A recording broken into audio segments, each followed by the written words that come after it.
Hi, coffee time.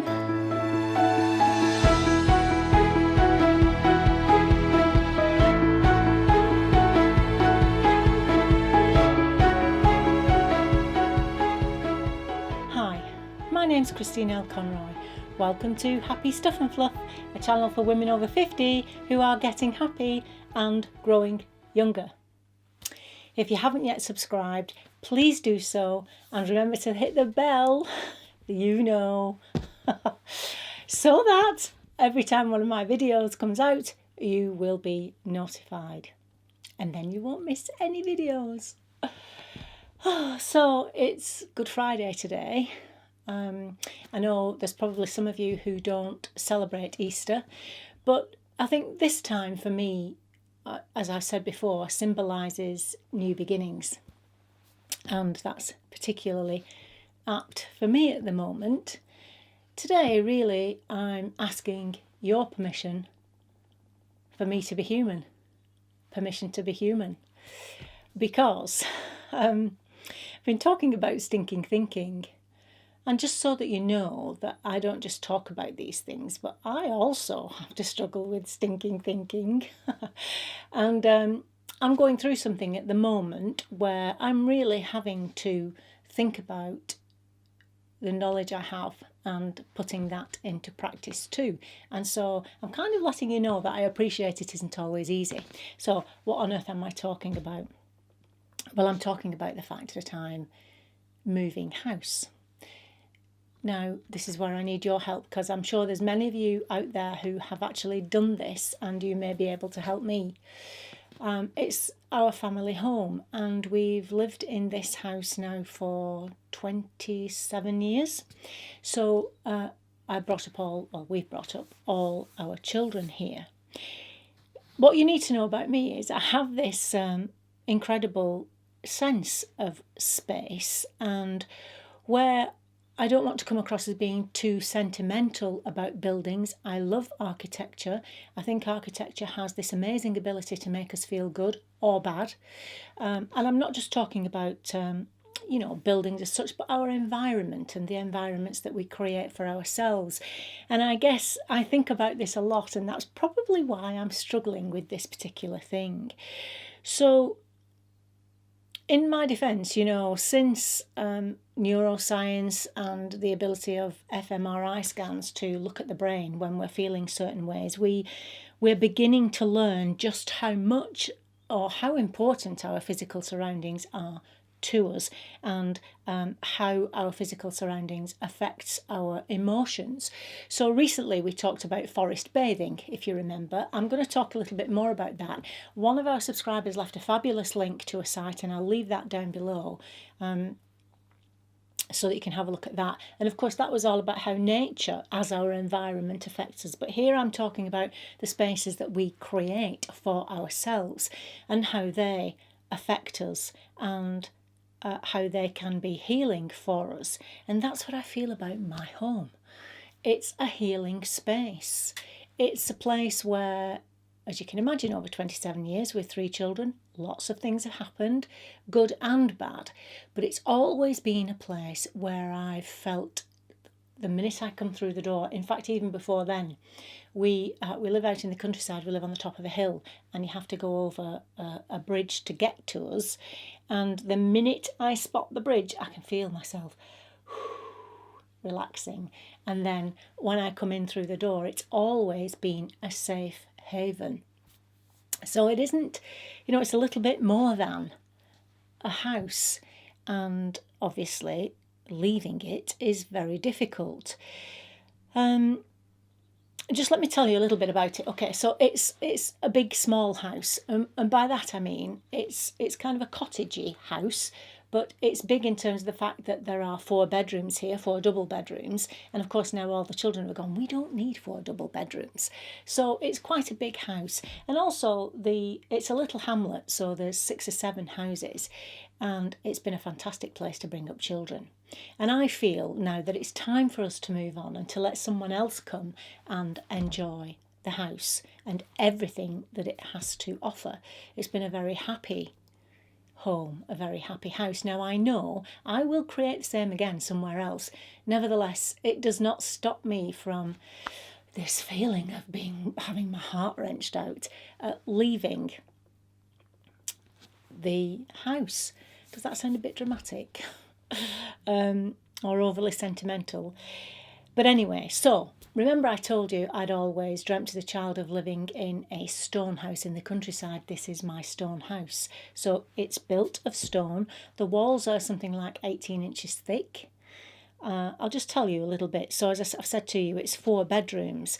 Now, it's unconfirmed this building was here in the 16th century, so from 1500. So it's a very old building, and actually confirmed with records 1700. So either way, it's a very old house.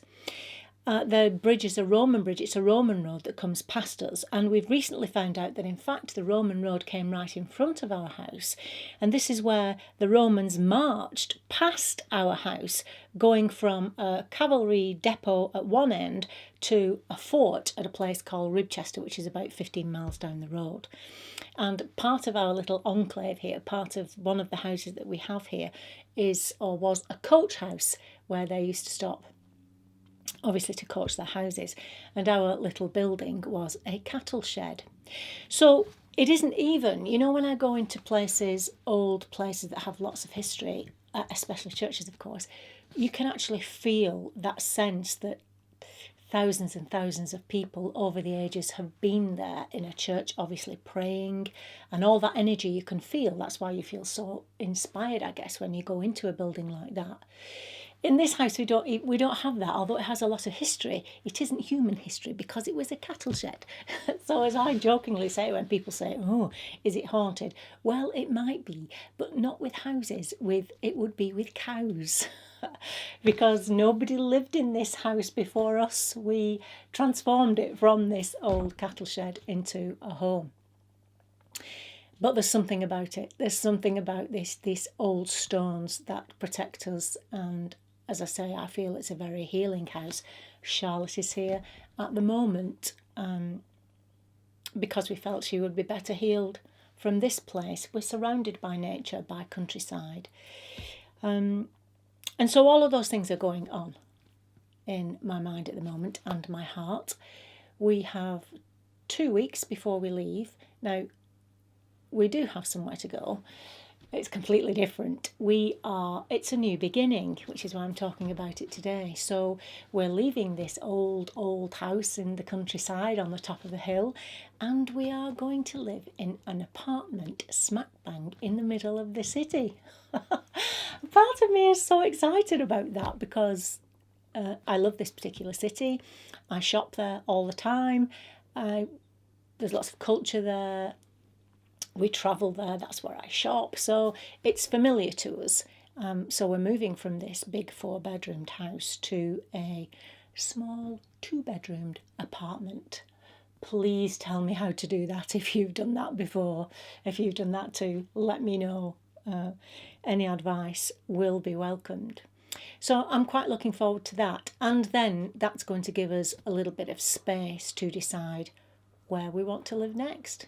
Because we are going to move away from this area, perhaps a little bit further south. And probably again, we will buy a stone house. I've said to you before, I love stone. I love old houses. But for a short time, we're going to experience living in the city, which, as I say, I'm quite excited about that. So trepidation on the one hand, excited on the other. And I am having some stinking thoughts which I'm having to work through. Just let me tell you something that's making this a lot easier, actually, is the fact that the people buying our home are delightful. I actually said to the estate agents, and I think they thought I was joking, but I was quite sincere. I wasn't just selling this house to any old body. I felt very strongly that we, and Mr. Kitchen did too, that we would need to like the people we were going to pass on this building to. And we have no problems there. So if you are listening, I won't say your names. You've made it very easy for us, and you're going to love it here. Okay, so I hadn't intended to do a video today. I hope you're enjoying your Easter. Really, I guess I wanted to let you know that when I talk about all of these things, I struggle with them too. But I know that once it's happened, and wherever we decide to live in the end, I will create a healing, caring, loving space. But it won't be as special as this one. Not quite as special as this one. But I'm quite happy to hand it on and let someone else benefit from that or experience it now. Okay, so any help you can offer in downsizing, or any experiences you've had, perhaps about selling your family home and moving somewhere else, tell us about it in the comments below. I'd really love to hear about it. And in the meantime, as I say, enjoy the rest of your Easter. And until I see you next, remember, on the Happy Stuff and Fluff, we are getting happy and growing younger. Thank you so much for being here. You know I appreciate you. See you next time. Bye-bye.